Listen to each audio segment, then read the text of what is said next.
In the spotlight tonight, police use of deadly force. The sale of cigarettes is heavily regulated and taxed. There are federal regulations and taxes on cigarettes and state regulation and taxes on cigarettes. In New York City, it is illegal to sell cigarettes that bypass those regulations and taxes. So what do you think the penalty is for standing outside with a handful of cigarettes that you are selling individually? Well, on Staten Island last week, the penalty for that was death. Every time you see me, you want to mess with me. I'm tired of it. Hold on. Don't touch me. Came over. Not touch me. I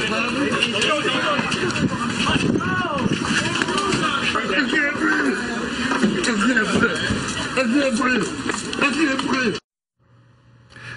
That was 43-year-old Eric Garner, grabbed in a chokehold by an NYPD officer and wrestled to the ground, where he can be heard saying, "I can't breathe, I can't breathe, I can't breathe." He was then left lying, motionless, on the ground for at least 7 minutes, with police officers making absolutely no attempt whatsoever to resuscitate him.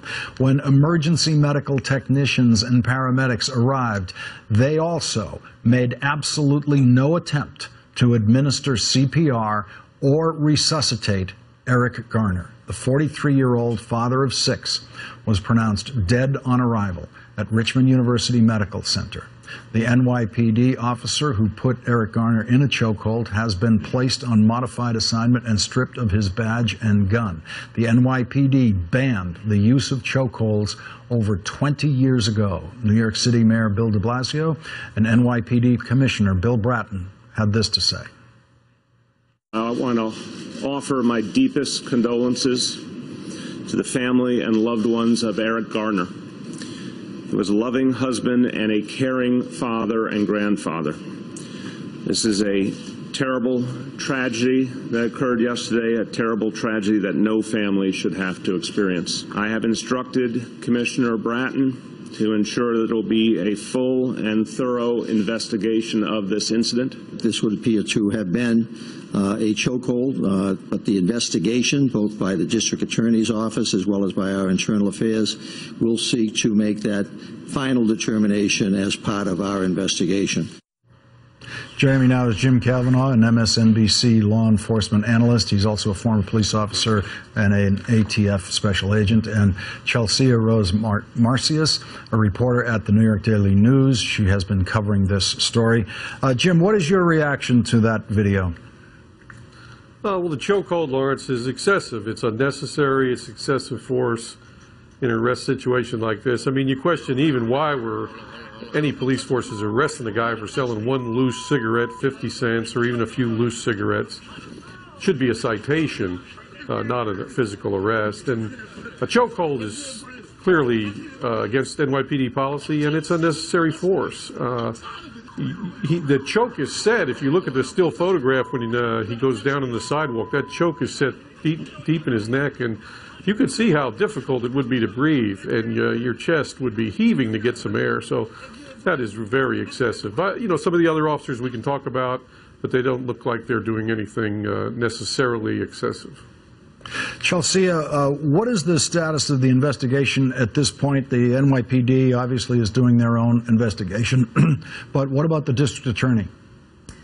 Well, Lawrence, we know that the NYPD was at Pantaleo's house over the weekend. We saw them coming out with several bags, a box. We're not sure exactly where the district attorney is right now, but the NYPD's Internal Affairs Division has been pursuing this. We're just all anxiously awaiting at this time what their findings will be. And Chelsia, what do we know about the officer who has been removed from duty with his badge and his gun at this point? What do we know about his previous history? Right now we're also learning about that. We know Daniel Pantaleo has been with the NYPD for 8 years, so he has served for a little while. This wasn't a rookie kind of situation. But he has been someone that we are just getting to know and just getting to learn more about. As far as we know, he has not come into any kind of contact with internal affairs and has any sort of problems like that so far. So that is another thing we'll be also looking at as we move forward in the story.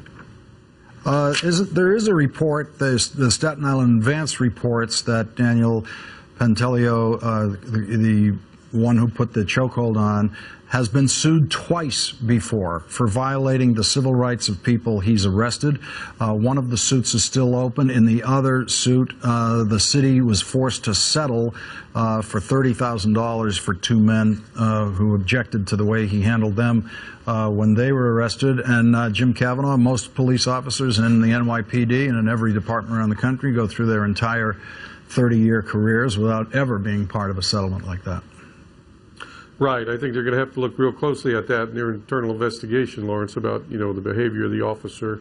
But you watch that video closely, and I've watched it many times. The Daily News was the first to post that clear video. You can see the chokehold set in there deeply. I think that's really the biggest problem. The other officers, I don't see striking, punching, kicking, or doing anything that seems to be the normal force you would use in an arrest. There was enough officers there to be able to arrest Mr. Garner by grabbing his arms and getting the handcuffs on him. Quickly, there's 8, 10 officers in the frame, and there's some big guys.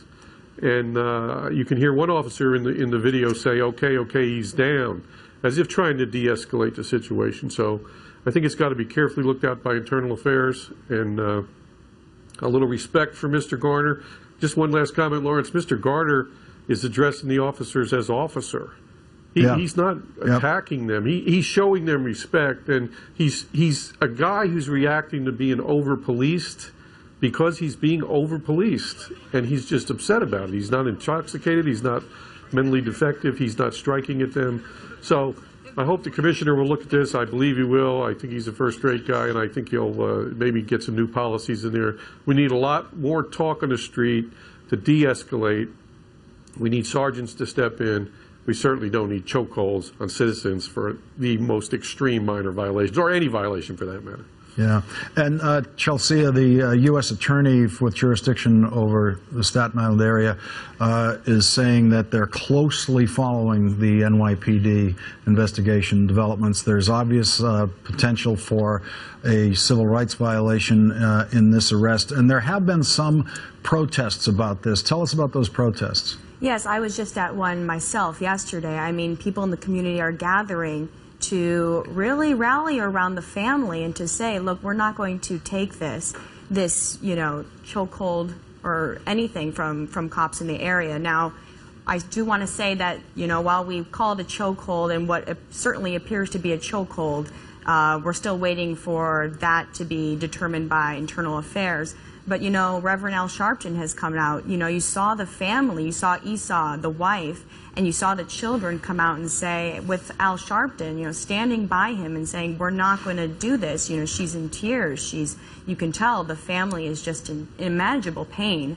So we're going to continue, I'm sure, to see rallies and people coming out to support the family and the community that has felt, according to them, that they are a target by the Staten Island police. Well, I got to say, Jim, that point that Chelsia just made is, Internal Affairs will determine whether it was a chokehold is kind of the standard position in most of these investigations. But when you have a video like that and you have the NYPD commissioner saying it appears to be a chokehold, there is no suspense left on how the Internal Affairs Department is going to rule on what we're looking at there. There's nothing else to call what we're seeing in that video. Well, you can look at the picture yourself. Look at the photograph when the officer's on the sidewalk with his arm locked deep into Mr. Garner's neck. Now, he's choking him. I mean, we can get into some discussion of the technical aspects of whether it fits the definition of a mixed martial arts absolute chokehold that would cut off the blood to both arteries. At any rate, he's cutting off his ability to breathe, and the man can't breathe. He's saying he can't breathe. He's choking him. And, my test on things like torture is, well, what if he was doing it to me? Well, if he was doing it to me, he'd be choking me. And so that's a pretty easy test.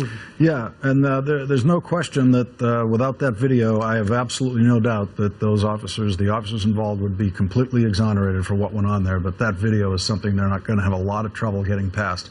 New York Daily News reporter Chelsia Rose Marcius and Jim Kavanaugh, thank you both very much for joining me tonight.